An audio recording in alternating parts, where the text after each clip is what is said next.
Ladies and gentlemen, what is going on? Thank you for joining me in episode 1 of the Portside Recaps. Today we're doing the Kissimmee Chain. I just got back last Sunday. Today is Friday after, so I decided I'd do this now after giving it some thought here. And I wanted to talk to you a little bit about it. Anyhow, I want to talk, when you research Florida, you hear about weather and cold fronts a lot.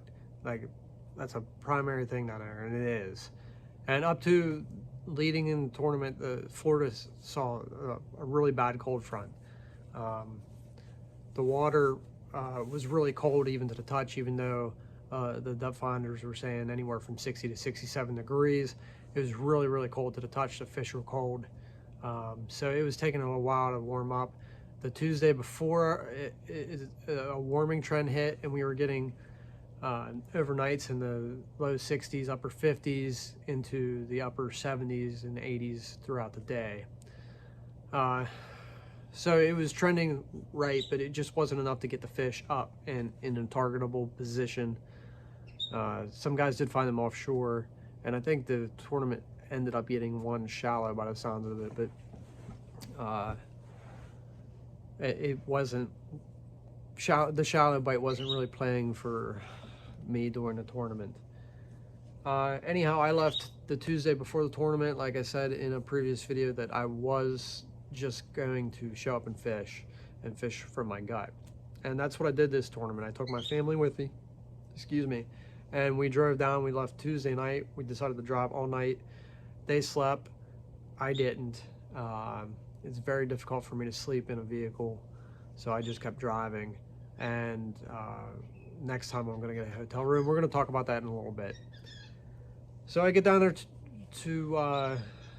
down to the Orlando Kissimmee area Wednesday morning, and I register. I think my registration time was 3 o'clock.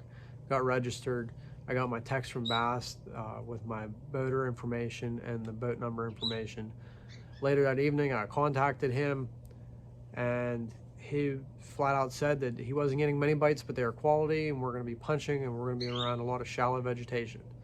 So right there, I knew that the spinning rod was going to stay at home, and I was going to have plenty of targets to throw at, and we did. We locked on the Kissimmee. He was punching out of the port side, and I was pitching the cattails out of the starboard side. And it wasn't long I had my first bite. I pitched next to cattails, my bait sank, and my line was sitting still, and then all of a sudden it started moving again, moved 6 inches or so. I caught my first 13-incher, and we went a long period of time with no bites. We ended up walking back through to Toho, and I caught another one throwing a swim jig. We'll get into my baits here in a second. And he was punching, and I was just covering water, throwing my swim jig. I wanted to do something different. If he's just going to be pitching close to the boat, I'm going to be throwing in any open holes in the vegetation that I can. End up getting another small one. He later caught two punching fish, but it took a long time to get those bites. And I only ended up weighing in 2 pounds 5 ounces that day, which had me in like 75th place. Not good, but it could have been a lot worse. I could have zeroed. On that day, since I knew I was going to be around a lot of heavy cover, and those fish probably saw a lot of pitching, I caught my first fish on a Texas rig. This is a 6-inch lizard in June bug, and I chose it because it's a different profile. It gets through vegetation a little bit better because of its profile, and it gets a lot of bites. The 6-inch size gets a lot of bites still compared to the 8-inch size. The 8-inch size gets bit too, but plus it's a confidence bait for me. I catch a lot of fish. I catch a lot of big fish and numbers, and when you're a co-angler, it's all about getting the numbers, just getting bit. My second bait that day was a homemade 3/8 ounce white swim jig. with a baby rage bug trailer on it. Now a lot of times I throw the boot tail trailers on it on swim jigs. That's my preferred when I'm trying to keep, especially when I'm trying to keep it down in the water column and just slow roll that thing. This one, being around a lot of pad stems and stuff, I knew I wanted a flatter body to help keep it up and keep it, this actually helps keep it weedless. A boot style trailer will let that bait roll and expose that hook to the stem a little bit more, where this beaver style, this is actually a Strike King rodent, if I didn't mention that, will help kill it almost, kill the bait, prevent it from rolling.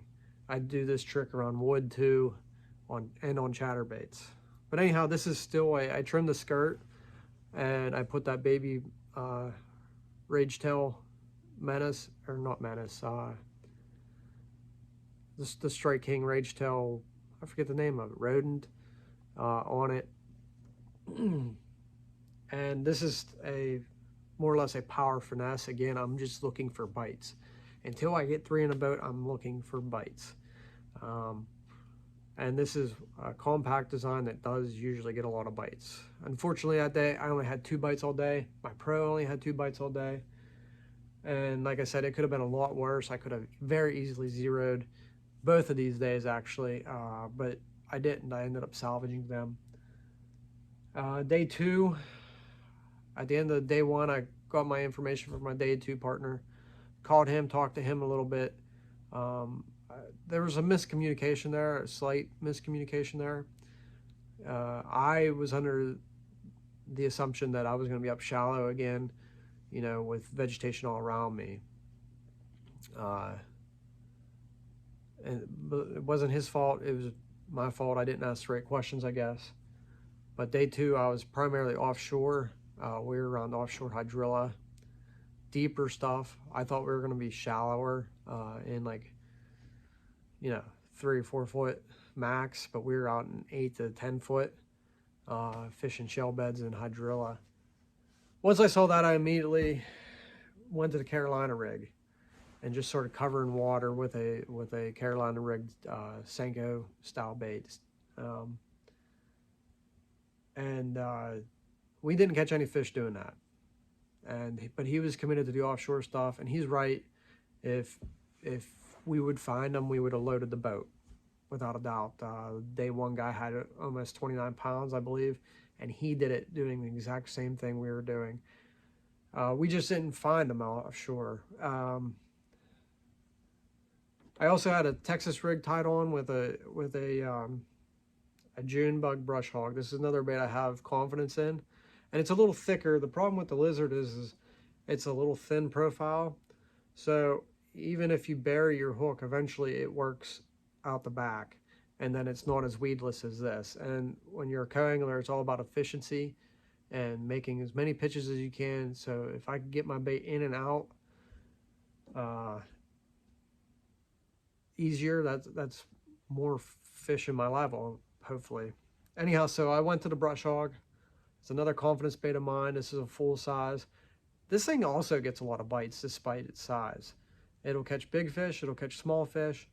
It's just a fish catcher. It's overlooked. It's so overlooked anymore. It's not what it used to be. I love it around grass. If I'm around wood, I sometimes go different profiles, but I love this around grass. It just comes through the grass so easily, and it has excellent action. Anyhow, we were still fishing offshore. I'm throwing this Texas rig with a 3/8 ounce tungsten weight. And at one point, one of his spots was close to the Kissimmee grass edges, and I saw a point in there. So I was making really long bomb casts. I have a DC reel. It allows me to cast a little bit further with the braided line. Especially, I get additional distance, which is another important tip for co-anglers. We'll get in that at some point. I started bombing cast to that point, knowing it's a high percentage area. And my 3rd or 4th cast there, I finally got bit.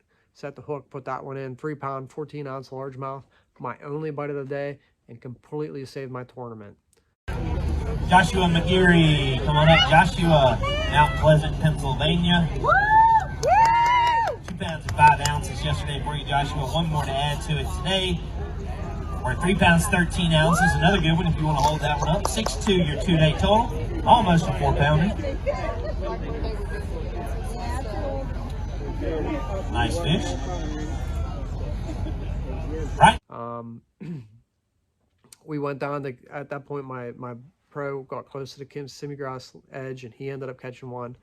But we went back offshore to look for other fish at that point. And we finished the day. I had one bite that day. Like I said, 3 pounds, 14 ounces, bumped me up to 95th place. Not good, right? But it could have very easily been 175th place. And that 95th place kept me in it for the overall Angler of the Year points at the end of the year, which is really what I'm shooting for. I want to see how I compete against some of the best co-anglers. I mean, there's some really stout co-anglers out there. Much better than me even, and I'm not afraid to admit that, but we're all learning, and we all might get our day. In the end, as a co-angler, you can only catch what you're given, right? You can only catch what the fish that bite. And I had 3 bites all tournament, and it led me to 95th place finish, out of the money. But like I said, it could have been a lot worse. I could have easily zeroed both days. It was very difficult to get bit down there this time of year, or after that cold front. So lessons learned, here's what I learned. 1, don't try to make a 15-hour drive from Pennsylvania to Florida in one sitting overnight and then expect to compete. I should have broke that up. I should have just stopped being cheap and got a hotel room halfway through and better rested anyhow than what I was. 2, I did a lot of research, and I don't have experience in Florida, but I have some experience with Florida strain largemouth and the type of vegetation we were around. So I felt like I didn't need to practice as much. I just wanted to get fish off my gut. Next time, I think I'm going to get on the water and try to get on the water for at least a few hours prior to the cutoff of practice, and that should help me be better prepared for the tournament days, as well as being well rested. 3, in Florida, and I knew this, I needed to slow down. I just needed to slow. It was very windy both days of the competition, so it was difficult to put a lightweight on, which would have forced me to slow down. And my boaters were moving rather rapid, at a rapid pace. But I should have tried to dead stick my bait a little bit more. You hear about it all the time in Florida.